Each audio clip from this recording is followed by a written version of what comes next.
त्यावेळेस राजे रायगडावर सोबत अनाजी पंत, दत्तपंत, मोरोपंत, यसाजी, तानाजी, सिलार मामात राजे सदरेत आले आणि राजाने फेकला सवाल. राजे मासाहेबाच्या महालात गेले आणि त्यावेळेस माझ्या मासाहेबाचं लक्ष होतं कोंढाण्यावर. अरे कोंढाणा म्हणजे एखाद्या सुंदरीच्या गालावर काळा तीळ शोभून दिसतो ना, तसा स्वराज्या शोभून दिसावा कोंढाणा. मासाहेब बोलत्या झाल्या, शिवबाराजे तो कोंढाण्यासारखा किल्ला शत्रूच्या हातात असणं बरं नवं. आम्हास तो कोंढाणा हवाय शिवबाराजे, तो कोंढाणा आम्हास हवाय. शिवबाराजे बोलते झाले, आहो साहेब आम्ही जातो आणि कोंढाणा आणून तुमच्या चरणावर समर्पण करतो.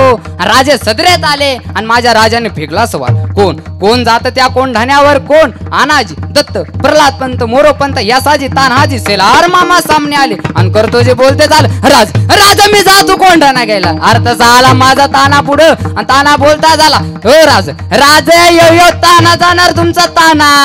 अरे ताना जाणार राजे बोलते झाले, ताना अरे तुझ्या रायबाचं लग्न ठरलंय, तू लग्न थाटामाटात कर, आपण मोहिमेचं नंतर बघू. महाराज राजे बोलते झाले, ताना तू मुलाचं लग्न थाटामाटात कर, पण माझा राजा बोलता झाला, राज आधी लगीन कोंढाण्याचं आणि मग माझ्या रायबाचं. अरे कमरेला खवलेले तांदळाची पिशवी काढली आणि पिशवी फिरकावली. तानाजी बोलता झाला, राज ते काय बी नाही राज, मी जाणार कोंढाणा गेला, मी जाणार राज कोंढाणा गेला. राजे बोलते झाले, ए ताना अरे तुझ्या लेकराचं लग्न सोडून आम्ही जर तुला कोंढाण्याच्या मोहिमेवर पाठवलं, हे लोक आम्हास काय म्हणतील?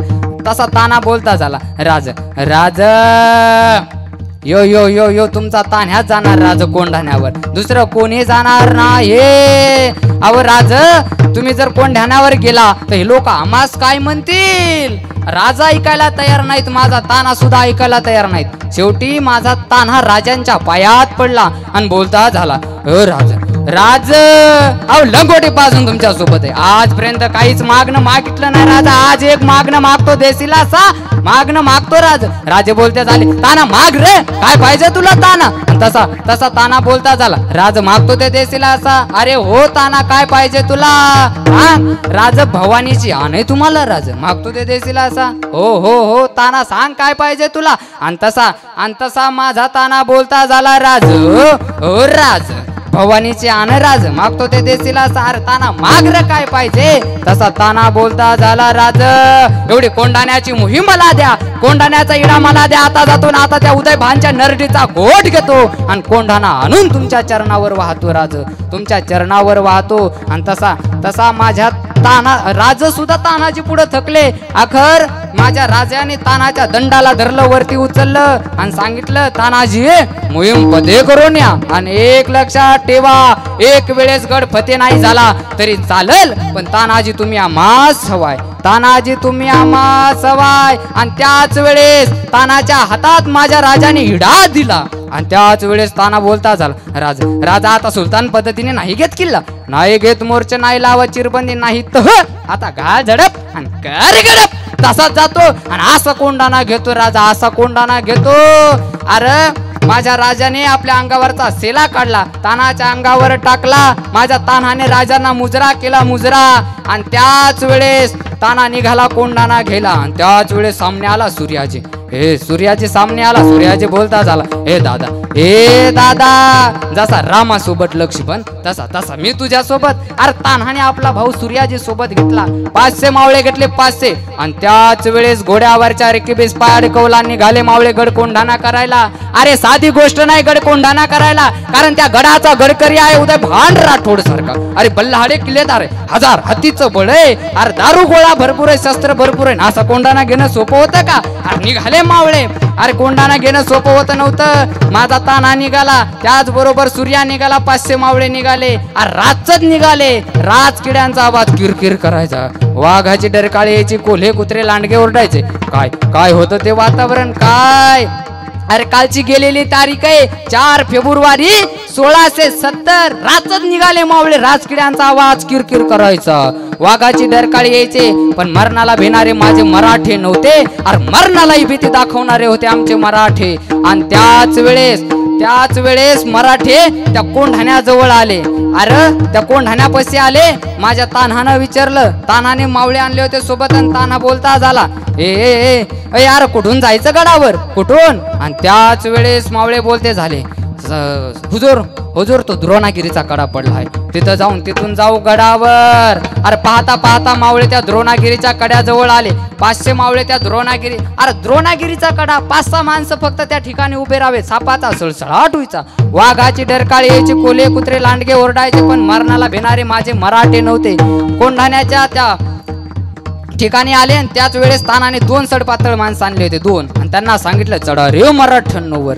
अरे ते सडपातळ माणसं जसे वानरगड चढतात तसे ते वर गेले. कमरेचा दोर सोडला, दोर वर बांधला आणि दोर खाली सोडला, आणि पाहता पाहता पाहता पाहता एक एक एक एक करत मावळा गड चढत होते. 300 पर्यंत मावळे वर आले, तानाजी वर आला, सूर्याजी वर आला, अरे 300 मावळे वर आले. आणि त्याच दोरावर माझे मावळे गड चढत होते, दोर खाचत होता. मावळे गड चढत होते, दोर खाचत होता, आणि अचानक दोर तुटला. अरे जसा दोर तुटला ना तसे लटकलेले मावळे धाड दिशेने खाली पडले. जसा तंबाट्याचा चिखल व्हावा ना, अरे तसा माझ्या मावळ्याच्या शरीराचे तुकडे तुकडे झाले. मेंदूचा चेंदा चेंदा झाला, रक्ताचा सडा सडा शिंपल्या गेला.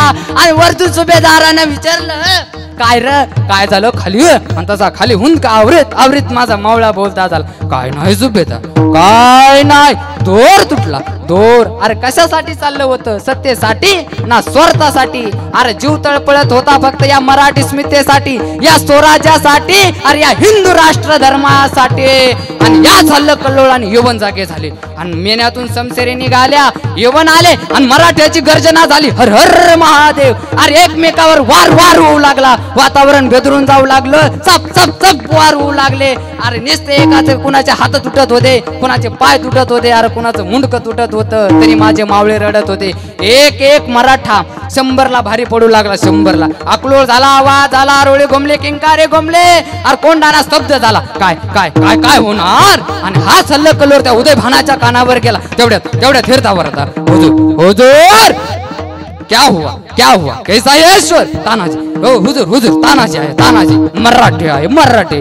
ए मराठे क्या बकरा है तो, जहाँ पर भी परिंदा पर नहीं मार सकता, कैसा आहे मराठी यहाँ पर. अरे उदय भान इतिहासाला नाही कळाल, कसं कळल तुला. त्याच वेळेस महाराज उदय भानने तलवार काढले, आणि त्याच वेळेस उदय भान धावत निघाला, धावत आला, आणि सामने अरे समोरून माझा ताना आला, ताना. अरे 2 वाघ समोर, 2 ताना उदय भानला मारणार का माझा उदय भान तानाला मारणार, 2 वाघ समोरच. आणि त्याच वेळेस कोंढाणा घाबरला, हादरू लागला कोंढाणा, काय होणार आता. अरे त्याच वेळेस उदय भानची तलवार निघाली, आणि माझ्या तानाच्या ढालेवर झाली, ढाल दिशेने तालाची ढाल तुटल्या गेली.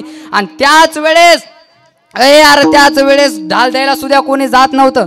कोणी जाईल कसं, एखाद्याने ढाल द्यावी मारा, त्याची तिथं जाग्यावर मुंडी खलास व्हावी. कोण जाईल तिथं, कोण. तानाने राजाने दिलेला सेला काढला, आपल्या हाताला गुंडाळला, आणि मग माझा ताना उदय भानावर वार करू लागला. लाले लाल करून टाकला उदय भान, लाले लाल.